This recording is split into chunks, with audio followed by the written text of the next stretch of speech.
previous video, we learned about the sigmoid function, a continuous activation function.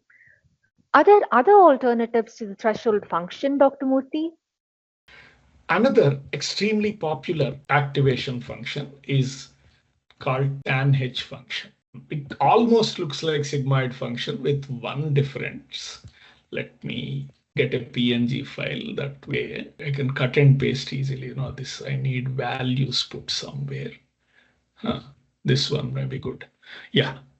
You see, unlike the sigmoid, tanh varies between -1 and 1, not 0 and 1. But that's okay. If I code my classification classes as -1 and 1, I use tanh. If I code it as 0 and 1, I use sigmoid. Tanh has a slightly more uglier formula. E power x minus e power minus x divided by e power x plus e power minus x. It's okay. I mean, when you substitute, when x is very high positive value, it goes to 1. When x is very high negative value, it goes to 0. No, sorry, minus 1. When x is very high negative value, it goes to minus 1.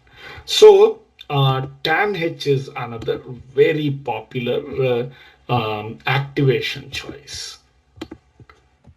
The threshold function, while it was popular initially, was not as popular, lost its sheen because it was not smooth.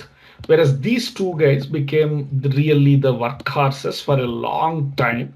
Most of the neural nets that required binary classification used either a sigmoid or a tanh. Which one to use? Your preference. So if it's a regression problem, just give your inputs and some weights. We will learn how to learn those weights, but some weights. And when I multiply, I get my value. And I put it through unit activation, I call.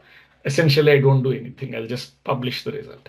If it's a classification, once I get my y, I either run it through my sigmoid function or my tanh function, and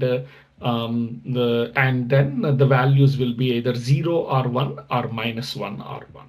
Now I have to goal is to learn the code that actually the weights that actually give. Whenever I input 0 class x1 x2 x3, I should get y to be 0, act sigmoid of y. Whenever I give one class corresponding x1 x2 x3, sigmoid should be 1. We'll see how to learn that later. The tanh function appears to be the best activation function of all the three that we learnt about. It is smooth and it is steeper than the sigmoid, thus converging faster to the desired 0 and 1. Thank you so much for teaching us about these various activation functions, Dr. Murthy.